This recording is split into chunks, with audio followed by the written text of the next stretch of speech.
begin immediately with the first section of today's, and I do introducing to Helen Brown from Rutgers University that will talk about digital transformation, innovation in auditing, insights from our review of academic research.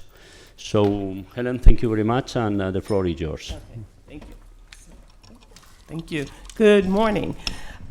So the topic that I'm going to present today is based on a paper that I wrote with two co-authors, Derek Barr-Pulliam and Ivy Monoko, who was a student at Rutgers, a PhD student at Rutgers. And we were asked to write this paper to look at the literature as it related to what do we know from audit research? So it's very focused on audit research and how, what can we learn about the digital transformation? Like what are the findings from the academic research? And the reason that they were interested in this was because of the standard setting process that's going on at the IAASB around the use of technology in auditing.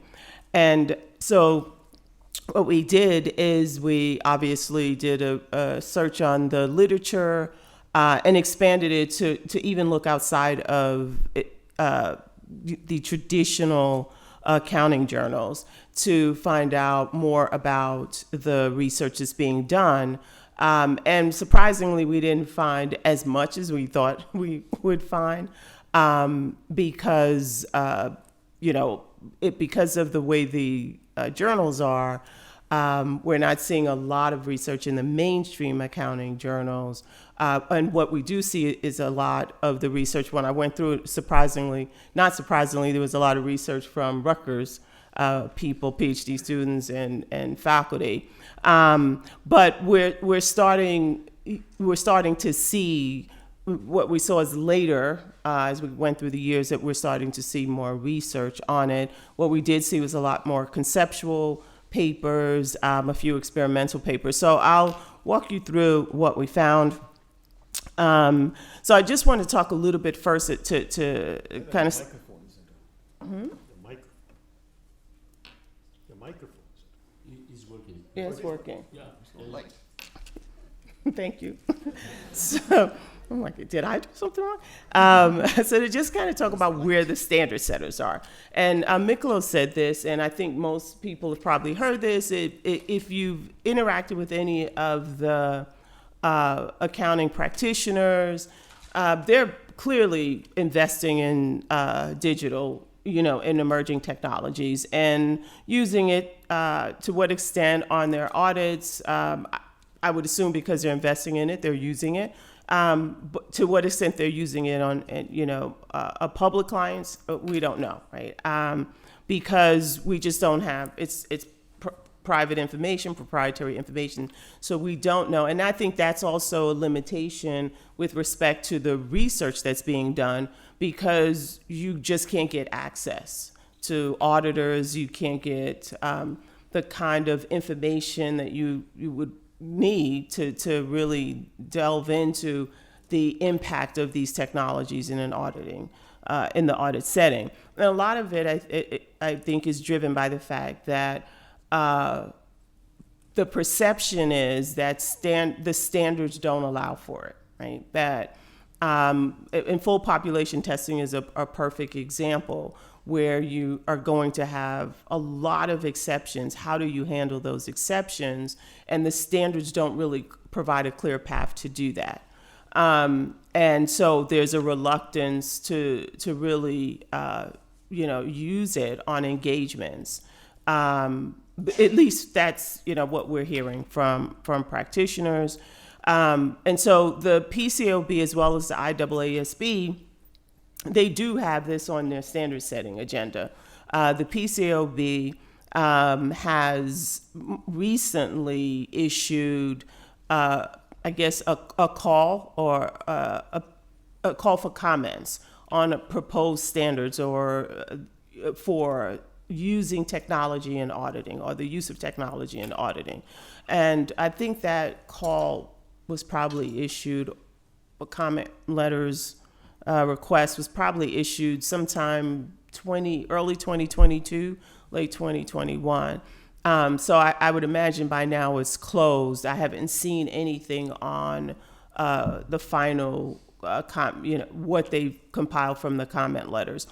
Because I think after the Data and Technology Task Force, which I was a part of, they realized that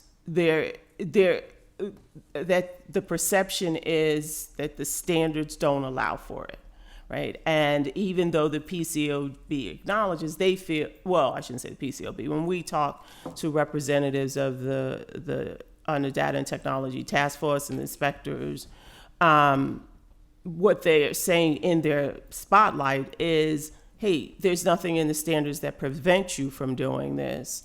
But they now acknowledge that, okay, the perception is that the standards do prevent, so we need to look at whether or not we need a standard that really specifically speaks to the use of technology in auditing. So that's kind of open. There's at this point, there's no specific standard on that. That task force has disbanded, and there's now a Technology Innovation Alliance Working Group, which I'm also a part of. So I always have to say that these are my opinions and not the PCAOB. So, but that working group is also looking at, what is being done to make recommendations to the board. The ultimate objective of that working group is to make recommendations to the board about the use of technology in auditing. And so it's very new. We've probably only had 3 meetings so far. But so it is, I say all of that to say that this is on the agenda of the standard setters. They're not just kind of sitting around on their hands not doing anything, because they realize the urgency of it. Similarly, the IAASB, again, there is no standard, but there are activities that are looking at what would a standard look like, right? How does it impact what evidence looks like in a digital audit, right? And so this was probably 2017 or so. The IAASB again sent out a request for comments about the use of technology in auditing. They sent it to different stakeholders, practitioners, academics, users, preparers of the financial statements, to get their input. And then they issued they released this working paper that's exploring the use of technology in auditing. And so using that information, I would assume that they're examining the need for a specific standard that deals with the use of technology in auditing. So at this time, no, we don't have a standard, but as I said before, this is something that regulators are looking at. So I'll just briefly describe how we approached trying to pull this information or look at the literature. We wanted to not just have this, we want to understand what areas of data analytics in terms of the complexity. So you always hear about 100% population testing or full population testing or robotic process automation, that people are using their drones. So we wanted to look at the use of these technologies along the spectrum of the complexity, starting with the least complex being the descriptive analytics, and then moving to the more difficult prescriptive analytics. And overall, what we found is that there's not a lot of work being done, or research being done, I should say, with prescriptive analytics. But then our interest, because we wanted to, the objective was to understand how it's being used in the audit environment, the audit context. We drew from a framework used in auditing, which is the auditor judgment and decision-making framework.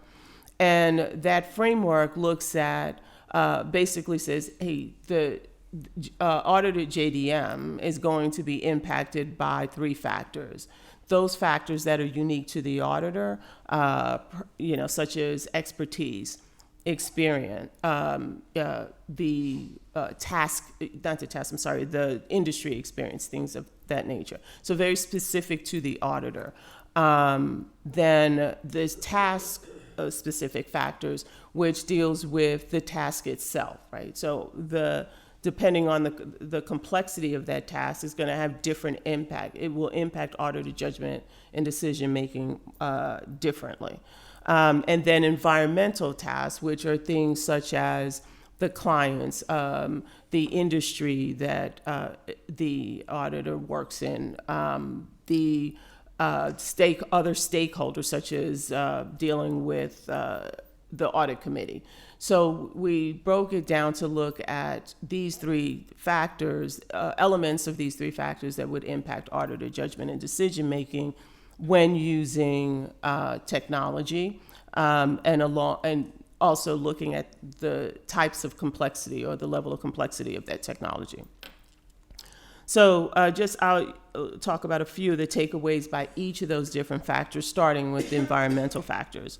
And so what we found, the research, and again, I want to make sure that a lot of what we found was conceptual papers, but because again of the limitation of getting access to auditors and getting data, but there were quite a few papers that did do experimental research or qualitative. So we found a lot of qualitative papers that looked conducted surveys and with different stakeholders, with auditors, but also with different levels of auditors, IT auditors, internal auditors. So we did find that there was quite a bit of qualitative research as well. So some of the takeaways: regional factors played a significant role in the adoption of technology. And for example, competition, right? So if there was greater competition in a area, then we found that this paper found that there was more likely for auditors to adopt the particular technology. Also, not surprisingly, the level of advancement of technology in that firm or in that region. And as expected, regulation played a role. We also found that stakeholder views impacted. So there was no surprise that there was inspection risk, right? So if there was a higher concern around inspection risk, there was this study, this was an experiment. If there was a higher concern around inspection risk, then they were less likely to adopt the technology or use the technology in an audit. But one thing that we did find interesting was this idea of the peer reviewer. And so in this paper, they used the participants assumed the role of a peer reviewer for the firm, internal peer reviewer, concurring partner type review. And what this paper was interested in is, well, what were the perceptions of the preparers if the engagement team used audit data analytics? And what they found was that the preparer's perception was that the use of audit data analytics was related to lower quality. And the reason that they related it to lower quality was because they assumed there was lower effort, right? And they didn't look at it from an efficiency standpoint, that you spent less hours on that particular area because you used audit data analytics. They looked at it as being less effective, right?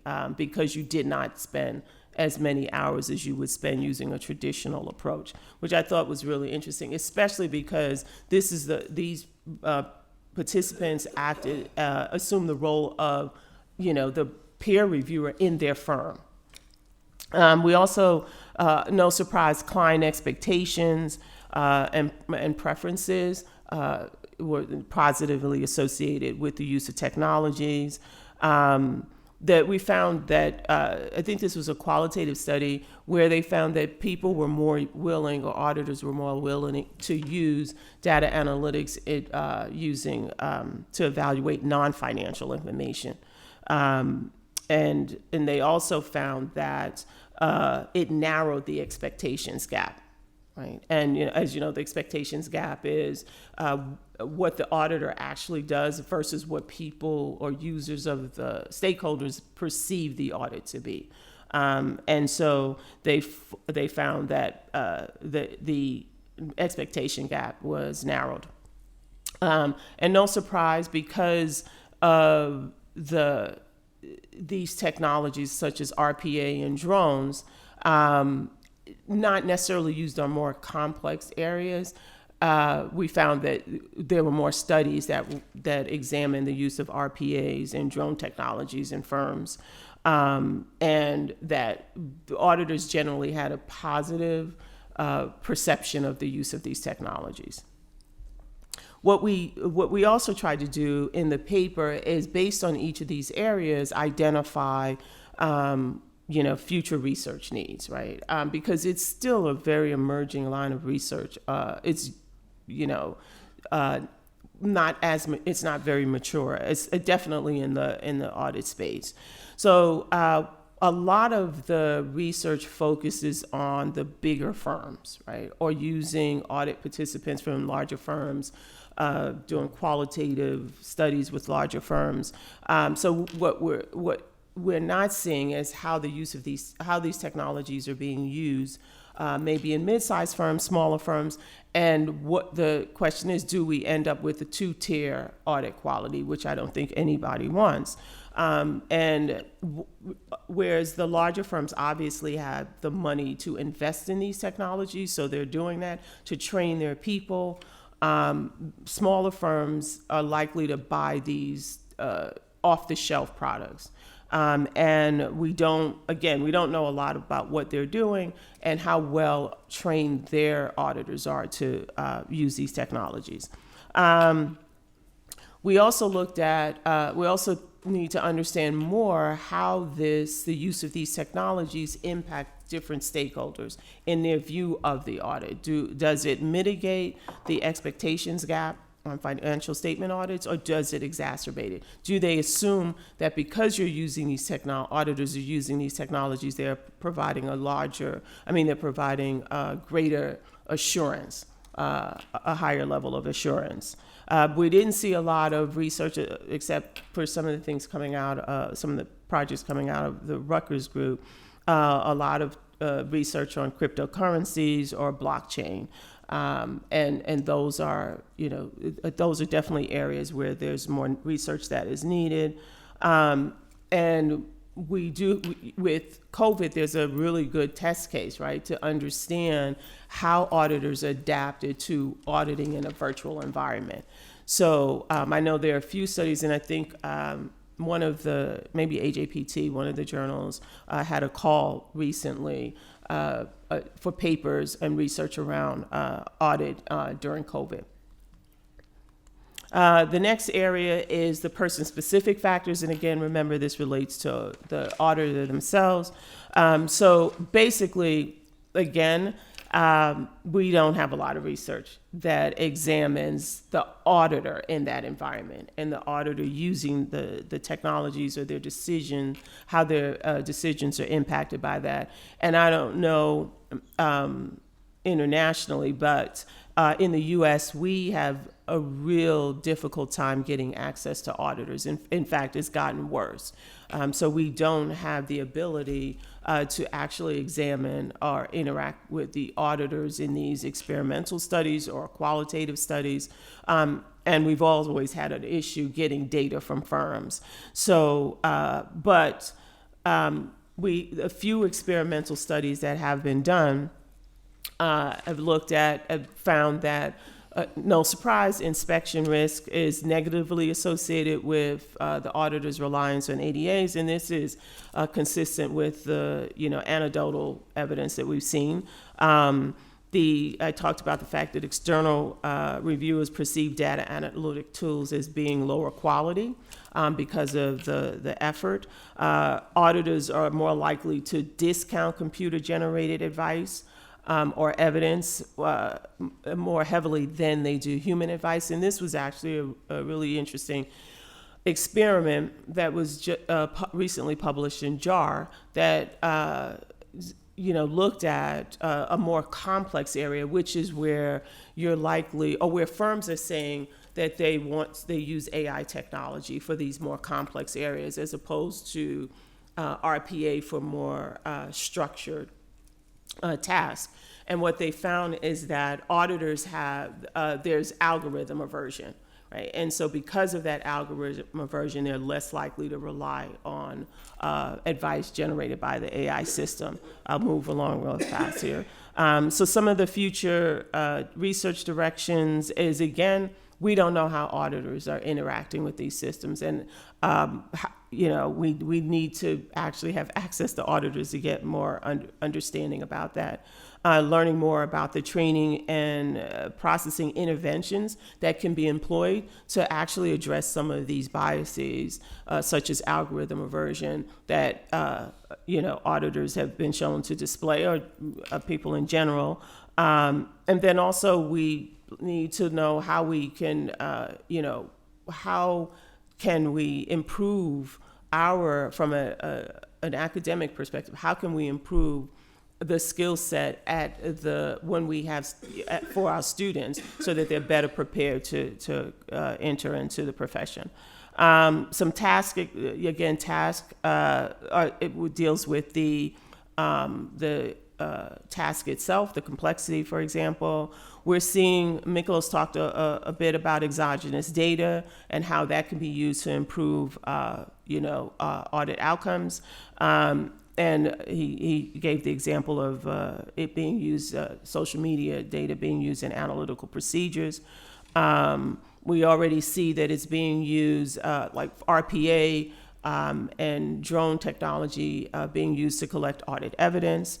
What we don't know, and what we do need to see, is more research, because firms are investing in AI and how they're using AI. And we've seen a few studies that have looked at the use of AI in accounting and auditing.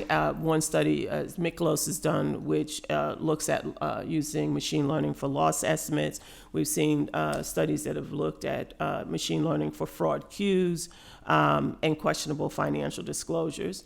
Not as much studies on process mining, but there are a couple of studies that have been done on process mining as it pertains to internal controls.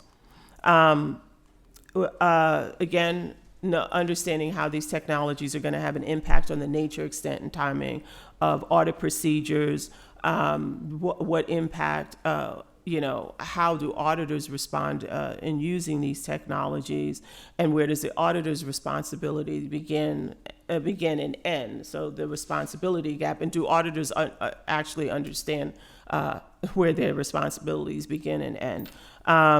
They're limited, as I said, research that examines the prescriptive analytics. So just some open questions. What is the overall impact of these technologies, emerging technologies, on audit quality? What are the most critical areas that firms should focus on related to quality controls over the development and use of these emerging technologies on audit engagements? And this speaks to the firm's quality control standards, which in the US we're seeing more comments or focus on from the inspectors, PCLB inspectors, around firm quality control measures. And then what are the regulators doing, and how can they take on a greater, more proactive role in driving and defining the standards around digital audits? So I'll stop here, because I know. Yeah. Thank you. Thank you very much, Helen.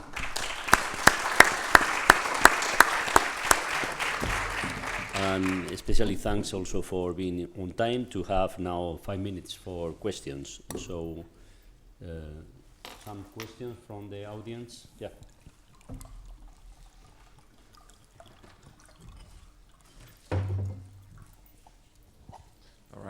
Hi, Helen. I'm Jonas from Hello. Copenhagen.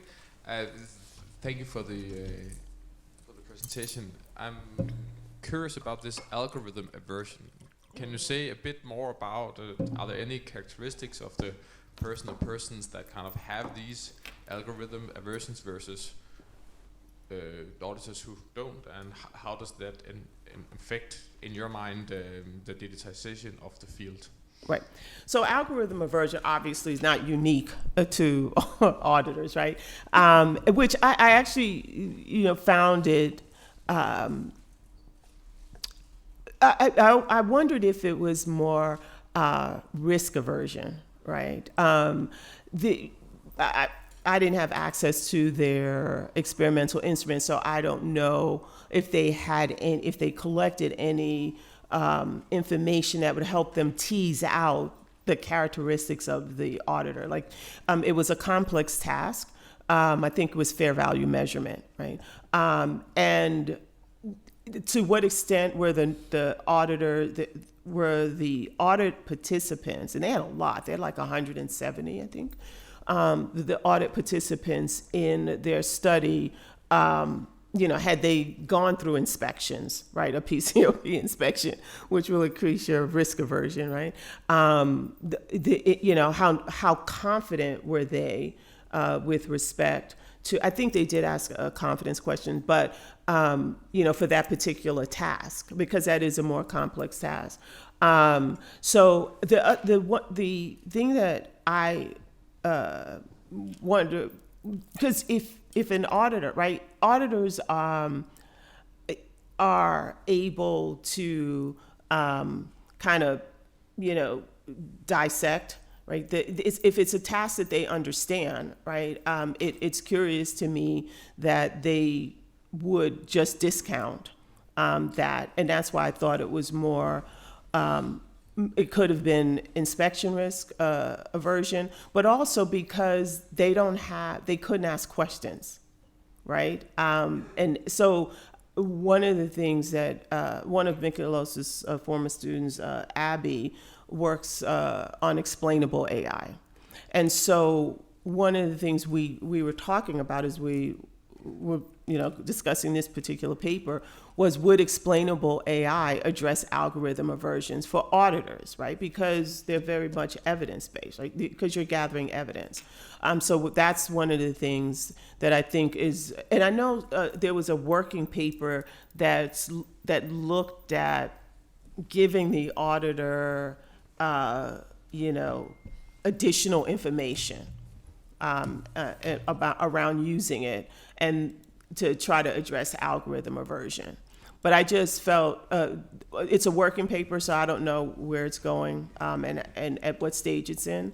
But that's the important thing. I think that we're going to need to look at what kinds of interventions that we can draw from prior literature, from the psych literature, that would help auditors, accept the use of these rely on the use of these technologies, because it's not beneficial if they're not using it.